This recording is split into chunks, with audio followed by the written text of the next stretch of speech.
Kathryn, welcome to the Really Authentic Women podcast. And for everybody that is listening or watching at home when this airs, this is the first time we are actually meeting and actually even really talking. Like we briefly spoke over Instagram, and you had mentioned that you wanted to be a part of this, and I just think you have an incredible story to tell. So we're going to dive into it. I'm going to ask you the first question that I ask every guest. What does authenticity mean to you? Such a good question. And I know that you asked that, so I was like trying not to overthink it. It's like, don't overthink Don't overthink anything. Don't overthink anything. Just let it be. And that's authentic, right? Just letting it be. So yeah, for me, like authenticity, this is something I have learned in the last 9 years, actually. It's truly like about being yourself. And I think that we are all born into this world as ourselves, but we are shaped by our circumstances, by the people around us, by whatever goes on in our life, and we can lose our authenticity. So I think it's almost not a big fan of the word journey. Right. But yes, I did read that. Yeah, so I'm going to try my best not to use that word. It's okay. It's okay. But I feel like it is a journey of coming back to who you really are and figuring that out, and then like wholly and completely embodying that and living it. Love that answer. Love that answer. So, children? 2 adult sons. 2 adult sons. They don't live at home. How old? 25 and 23. Wow. Mm-hmm. Okay. So how was motherhood for you and raising 2 boys? Oh, that's a great question too. Busy, chaotic. So my husband is a pilot. So he is away, especially when they were little, like 50% of the year he was gone. And they're 18 months apart. So mayhem. So mayhem all of the time. So busy. But I was home for the first 6 years and it was awesome. I loved it in some ways and didn't in others, and then went back to work.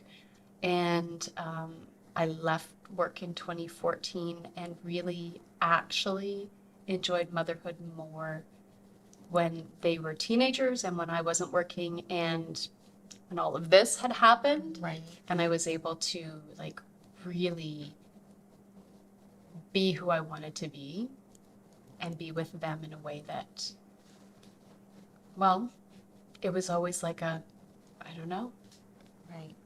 So for people that have no clue what we're talking about and what this is, let's get into this. Like, let's just dive right in, because I was going to ask you what the most raw moment in your life is. And I think it's going to be what your, I don't want to use the J word. I call it my walk. Okay, your walk. Okay, yeah. Your story. Yeah. Is, but correct me if I'm wrong, this might not be the most raw moment in your life, but let's get right into it. You are a cancer survivor. Stage 4 colon cancer. Wow. Yeah. Can you paint the picture for us a little bit? Tell us about that. It actually starts when I was 23.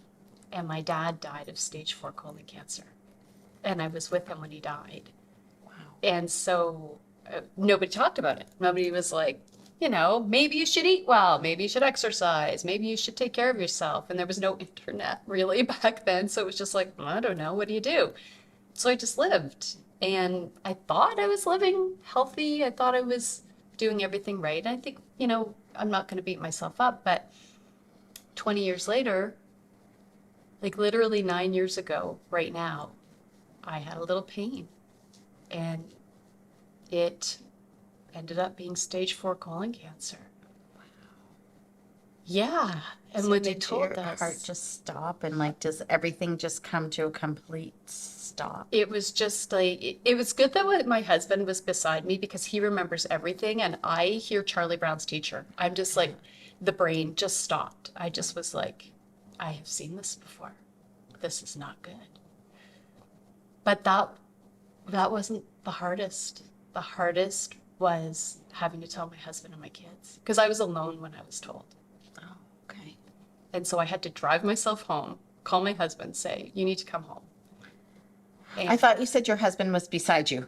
Oh, yeah, sorry. Yeah. So when they originally told me, I was by myself. When Okay. they dropped the stage 4, He he was there. Yeah. Gotcha. It's all very complicated. It's a very complicated story of having to strongly advocate for a diagnosis with a doctor who didn't want to talk about cancer, who didn't want me to push for things. So, yeah, so doctor guy was like, "Yeah, we think you have cancer." Drove home. Don't remember that. Called my Right. husband. "You must come home." Told him, and then telling my went back. kids. And they were 14 and 15. So a good understanding at that age, but probably Yeah. still not fully understanding what stage 4 cancer really meant. Yeah. I'm not sure that any of us really did. I mean, I knew what it looked like in the early 90s, Right.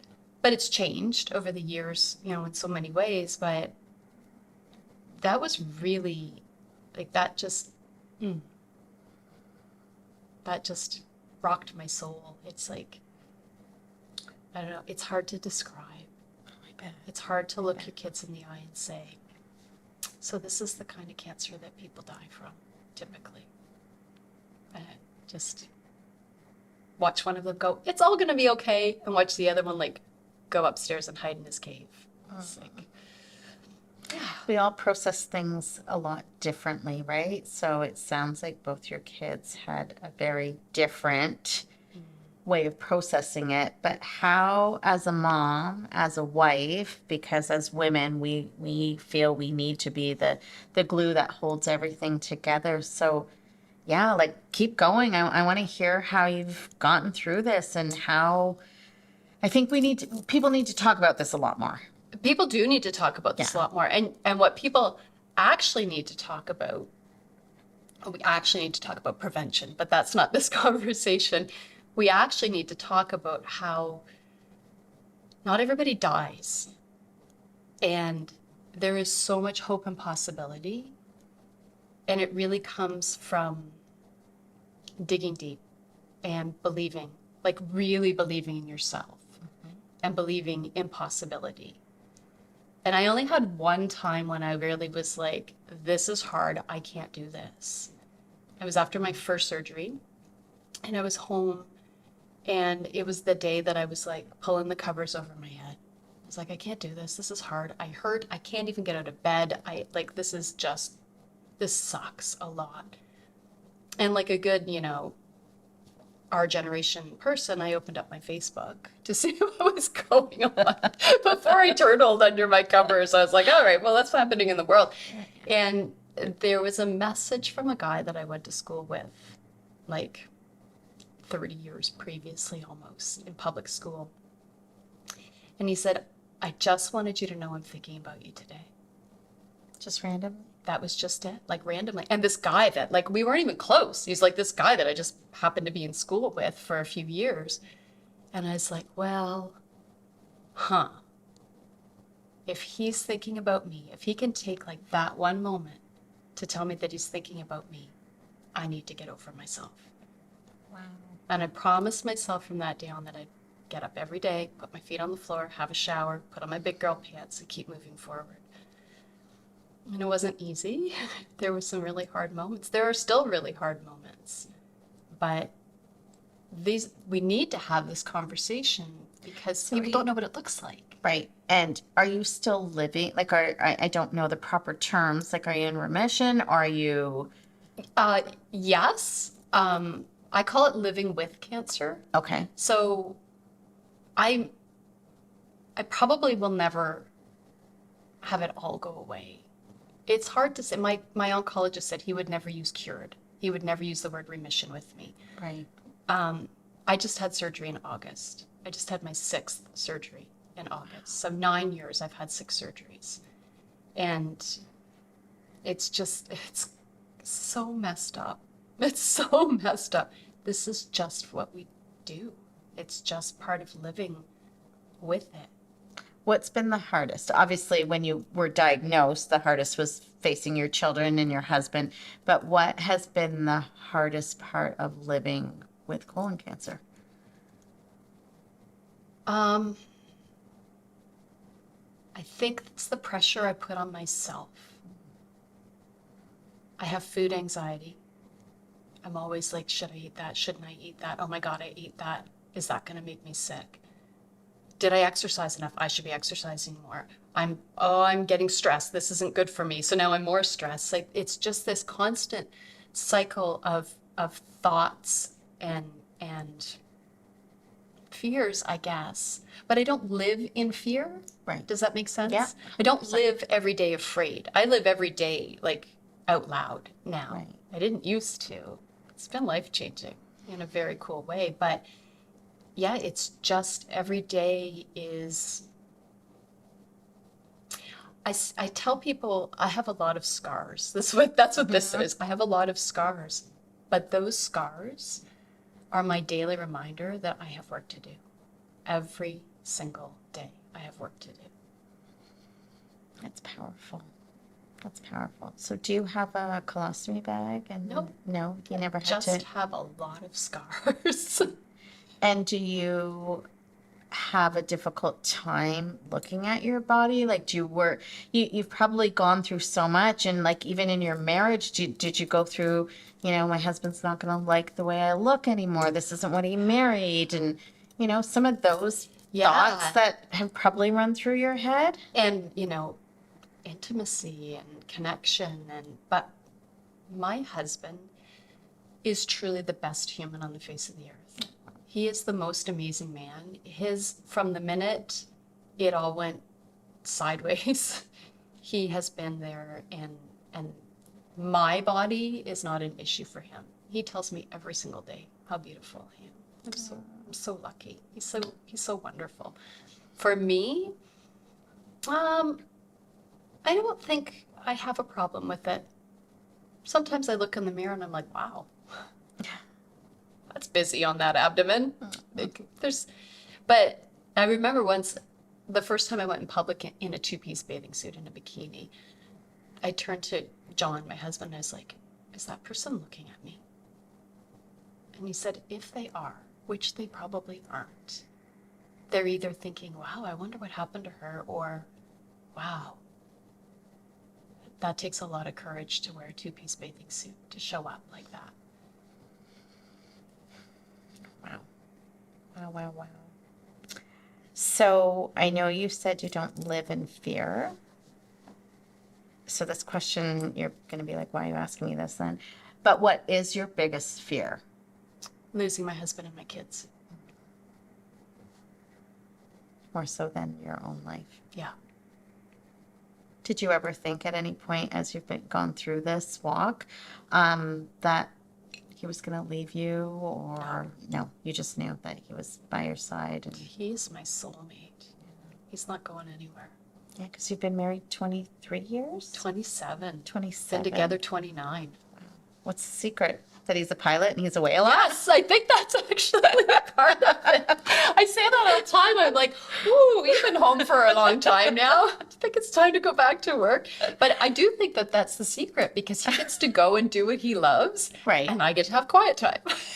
And then we come back together. Right. It's good. It was nuts when the kids were little, but Did you find, because he would be away and then you would get into this nice routine with you and the boys, and then he would come back home and it would kind of interrupt that whole, right? Because I know exactly what you mean. Yeah. Like, don't come home and be the Hollywood dad. Yes. That, Dad's the rock star. Daddy's home. Everything's going to be great. No. We had that conversation. And he was totally on board. He would come in the door and be like, okay. He doesn't have a door in his room because he kept slamming it, and he's in timeout, and nobody's going to the birthday party this weekend. And he'd be like, okay, this is what we're doing. Always on board. Super supportive. That's amazing to hear. So as you've gone through this walk, have your friends been by your side? Have you lost a lot of people on this walk? Have you gained a lot of new people in your life? Because I know when you go through something like this, it can be difficult. And some of the people you think that are going to be by your side aren't. They really aren't. The people that I thought would show up were not there. And then there were the random people dropping off food and sending messages, and it was really interesting. It's a really interesting look at humans and how people respond. And at the time I was angry. It's like, where are you? Like you see all these, people that get together and do the Relay for Life and the cancer walks and all these things, and everyone's got matching t-shirts. We did do that the first year, within the first few months, Relay for Life. And then everyone just kind of falls away. And I was thinking, like, how can you not be here for me? This is horrible. But now it's like, I get it. I get why they can't be there, because people don't get it. And they can't get it unless they've been there. And so it's a blessing that they don't get it. Right. You've have to have had it to get it, to really get it. I agree with that, right? Like people can understand and they can be compassionate. And I was having this conversation with my makeup artist this morning about her being kind of bitter that people weren't really understanding some of the things she was going through. And I said, well, they do understand, but they can't walk your walk for you, right? Like you can show up and you can bring food and you can be compassionate and listen to me. But at the end of the day, it's just you. Yeah. It's just you that's got to go through this walk on your own. Yeah. With God, if you have depending on what your faith belief is. But yeah, you need to walk it out. I do. And even my husband will say, I don't get it. He's as closest to getting it as anyone, other than like the people that I work with that actually have cancer. He is the closest to understanding, and he still doesn't get it. And I don't get him. I don't get what it looks like to look at your wife and think, are you going to be here in 6 months? Are you going to be here in a year? Am I going to be raising these kids by myself? So I've worked through a lot of forgiveness for myself and for others, and understanding why people couldn't show up. That's great that you're able to see that, because a lot of people stay in that bitterness, right? And It doesn't serve us. It doesn't at all. So through this walk that you've had and all that you've gone through, how's it changed you? Oh my Because you're not gosh. the same person. Not even a little okay, bit. so tell me even about a that. little bit. No, so I took yoga teacher training. Okay. My niece came over one day and she's like, how are you? And I was like, my body's healing, but I feel like my soul is broken. Like my soul is not okay. And she's like, you should take yoga teacher training. And you're like, I was okay. like, sure, okay. I have nothing to do. I quit my job. Why not? Best choice ever. Like the best decision I ever made, because I've learned how to connect to myself and how to love myself for who I am. I've learned how to breathe. I've learned how to find peace. I've learned how to forgive. There's some stuff I'm working on, but I am not the same person. I was an angry, stressed out, running the halls, grade 8 teacher, Oh my goodness. like madness with 2 small kids and a husband who was home half of the year. I don't want to say I was a mess, but I was like super not who I am now. And so you seem happy and full of light and joy and grateful, and I feel like you take each day as such a gift. So that must have been hard to get to this point, though. Yes, for the first 3 years. And then, like, truly, after taking the yoga training, it just was so eye-opening that there's another way to live. And even in my initial diagnosis, in the 70s, Nixon started the war on cancer, and everybody's fighting and battling and losing their battles. I don't like that term. That's not a fair term for someone, that they lost their battle. Everybody tries really hard. And I was in the fight language. Like I was a warrior and I was fighting and and then after yoga teacher training, I was like, this doesn't resonate with me anymore. I am living in a much softer version of myself. I'm not fighting. Because fighting just makes you stressed out, and I don't want to be stressed out. Do you find that you have, is it yoga that you turn to when you are feeling some of that stress come on? I hit my mat. Yeah. Yeah. Which is beautiful. I might not do yoga. Sometimes I might just sit there or, get into child's pose and just like forehead on the mat and just breathe. But it's like its own little space of like, this is my safe space.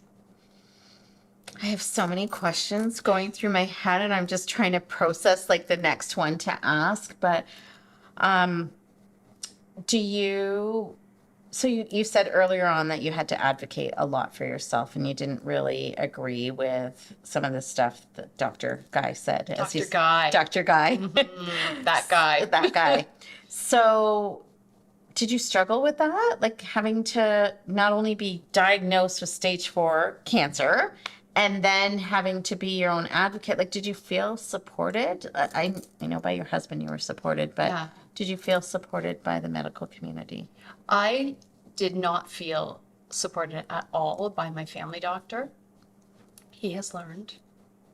We didn't do anything with it. We could have been really angry and gone to the College of Physicians and all, but we even knew that wouldn't serve us. It wouldn't serve any purpose but to keep us in anger. Other than Dr. Guy, I love that. I love that. I love my medical team. My oncologist is the best.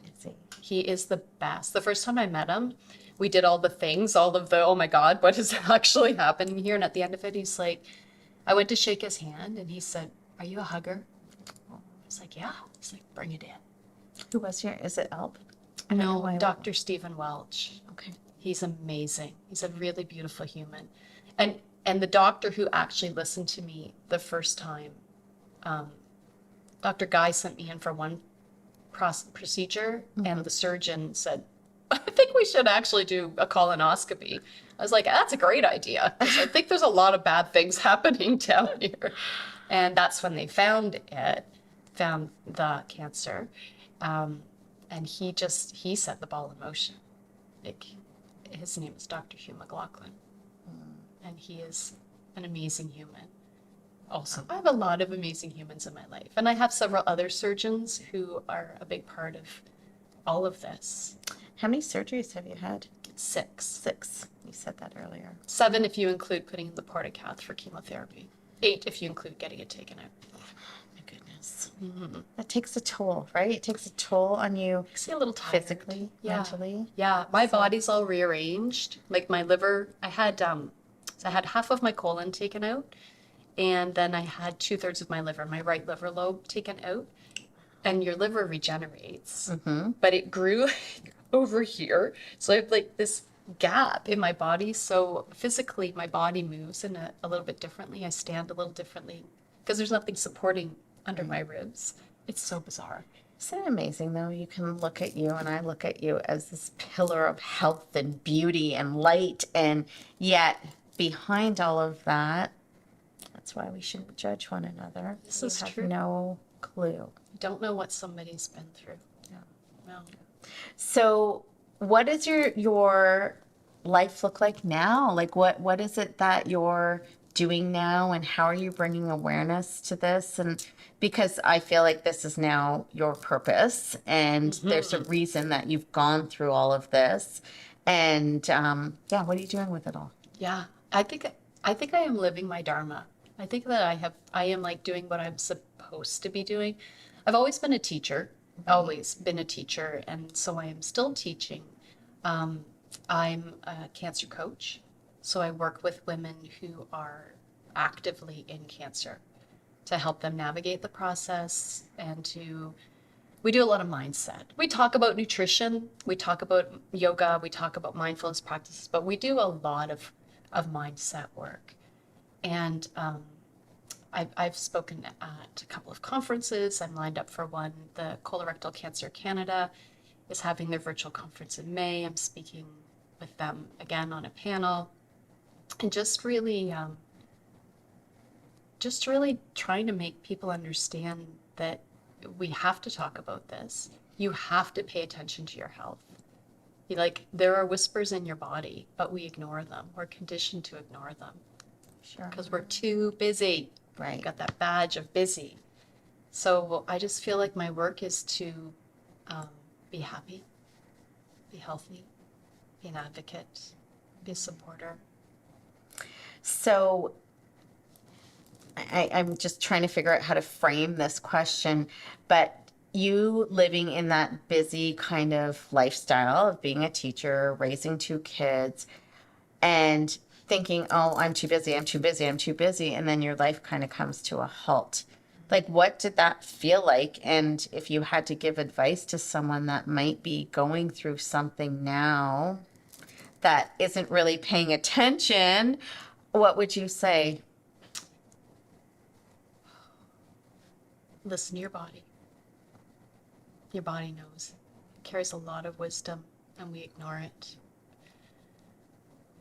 Trust your instincts.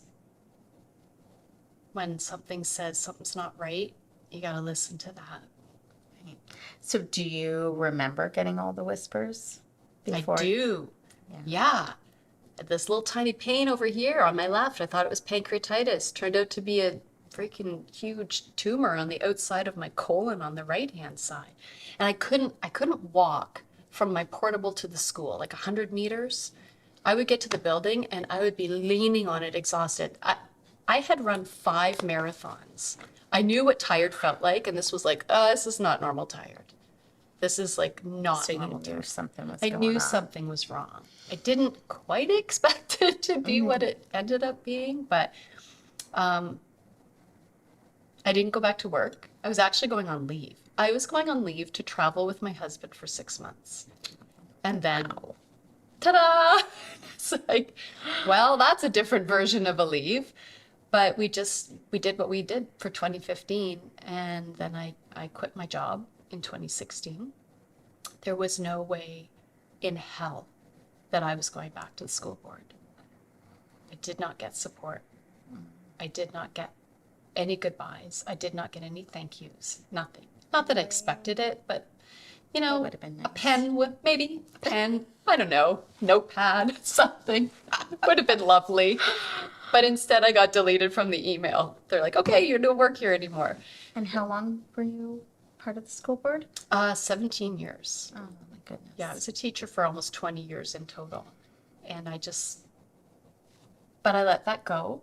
And You have to, right? I had to, but I did spend like so I did surgeries and treatment for all of 2015, and then spent 2016 wandering around my house going, I have no idea what just happened. I don't know who I am anymore. Right? Yeah, it's like when it gets quiet. Because from literally January of 2015 to December 22nd, when I rang the bell of 2015, it was go, full go, with a few breaks in there, a little bit of traveling, but mostly full go. And then December 23rd, it was like, go out and live your life. Go back to what you were doing. And it's like, I have no idea who I am. I don't know what I want to be when I grow up. I don't know if I can be anything other than a classroom teacher because that's all I know. Yeah, so when it gets quiet is when the brain is like, hey, Yes. hey you. But look at you. Look at you now, right? Like, look at how far you've come. And again, what we might start off doing, I don't think we ever end up there, right? There's twists and turns, and that's what makes life exciting, which, you know, I am not saying that what you've gone through is exciting, but It's interesting. interesting, And definitely. a lot of lessons and a lot of really, really good lessons. Really good lessons and opportunities. Like, bye-bye teaching. Right. And it's so funny because I never saw myself staying to retirement. I was like, I don't think I can last to 55. And then at 43, it was like, okay, I'm done. Surprise! You're not going to retire. You're going to retire yourself.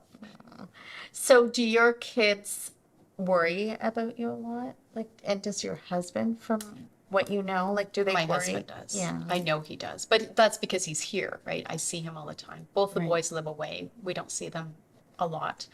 I worry about my boys because now they're third generation. And this is not genetic.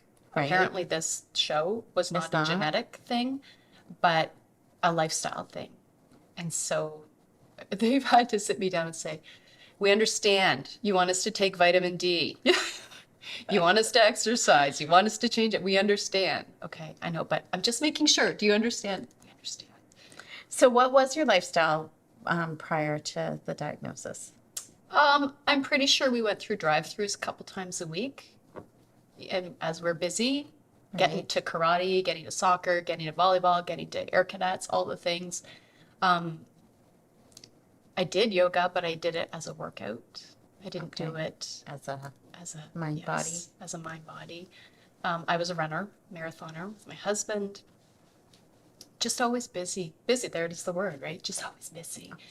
And we didn't eat horribly, except maybe the takeout. But like we've reflected on this. We're like, did we really live that, you know, poor of a lifestyle? And I don't think that we did. I think the stress in the last couple of years, the climate in the school that I was working in changed a lot. Right. And I think that the stress is what finally came knocking on the door and was like, hey. It's crazy to see what stress does to the body. It's so bad. Yeah, it is So bad. It is. It definitely is. Wow. Thank you for sharing that. I'm going to ask you some lighter questions now, Okay. if you're good with that. Okay. If you were to be arrested without knowing why, like we don't know why, what do you think your friends and family would think the reason you were arrested? I'm trying to think of how to frame it. I think that they would be like, oh my God, what could she possibly have been doing? Because old Kathryn would never do that. But new Kathryn, not like, oh my God, but like, oh my God. Like, what did she actually do? Because I don't care about stuff as much as I used to. And I take more risks. 4 months after I finished chemotherapy, I bought a motorcycle and learned how to ride. No way. I did. It was too Really? heavy for me. I was so weak, I couldn't even push it. But I learned how to ride, and I rode for probably about a year and a half. And then some guy on a dirt road tried to smoke me, and I was like, I'm done. I sold my bike. But I did it. Good for you. So that's what what I else have mean, you done? Like, because you probably are living in the moment and not afraid of much. Not afraid of much. What else have I done? I don't know. I've done a lot of traveling with my husband. I've danced on stage at a high school reunion, which would never. I was the girl who worked in the library in public school. Really? Okay, so the quiet kind of very demure. kind of like our camera guy back here that doesn't say Doesn't much say at all. anything at all. No. No, he Hey. doesn't. Yeah. I don't know. I've just, I think, cared less about what people think. Isn't that empowering? It's so When empowering. you get to that point where you just don't give a shit anymore. No more shits. Yeah. Yeah. No more shits. Because really, so flippant. I could joke about it. Other people are a little appalled, but what are you going to do to me? Really? Like, what are you going to take away from me? What are you going to do to me if I do that? Maybe if I got arrested, that might be Yeah. different. But Okay, so you could be arrested for anything because you just don't care, right? Well, you mostly. Yeah. There maybe are some things, but no, No. not a lot. I mean, my box has gotten a little bit looser, and sometimes the lid opens and I pop out of it and do something, but I'm still kind of, In the box. that's how I was raised. Is there anything that you are, like, something you're aspiring to do that you really want to do in the near future or, like, planned for, or I'm writing a book. are you? Mm-hmm. Ooh, about Like- your walk? Yeah, kind of. It's not a memoir of like first, next, last. It's more of like, here are the things I've learned along the way, and I would love other people to bring those things into their life to help themselves if they choose to. Right. So it's not, it's kind of like a guide. Like, oh, if you want to know about that, jump to chapter 7. But if you want to know about that, back to chapter 2. Like, so that's what I'm doing right now. Good for you. Okay, last question. Okay. If you could bring everybody into your life that you have ever met, dead or alive, and you could only look for one person, who would you look for and why? I wasn't going to cry. I would be my brother. In March of 2020, just before the world shut down, he chose to end his life. He chose to end his walk on the earth. And I'm actually I'm still working through all of that. I would love to see him again. We had an interesting relationship. I would love to see him again. He comes to me. Yeah, he does. He comes to me. And what would you say to him? Or what would you...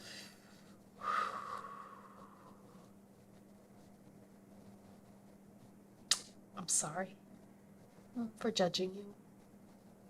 I'm sorry for not being there for you when you were struggling. I didn't know he was struggling. He had mental health issues, and I didn't know because we were a little bit estranged. And I would thank him for showing up when I need him. It's beautiful. Is he older than you? Was he older Yeah, than you? he's my big brother. You've been through a lot, eh? It's been a bit. Yeah. Thank you for sharing your heart with me today. Thank you for being here. I feel like we just kind of hit the surface, right? I feel like there's a lot in there that, you know, we're going to bring out as time goes on, and I would love to hear more. And just I've said this to a couple of guests today but your light is shining so bright. And I just love that. I love that you have taken something that literally could have killed you, and most people would have given up. And the fact that you're here to talk about it, and talk about it so openly, and use it as your strength and your power, don't let go of that. That is beautiful. Thank you. Let's get real.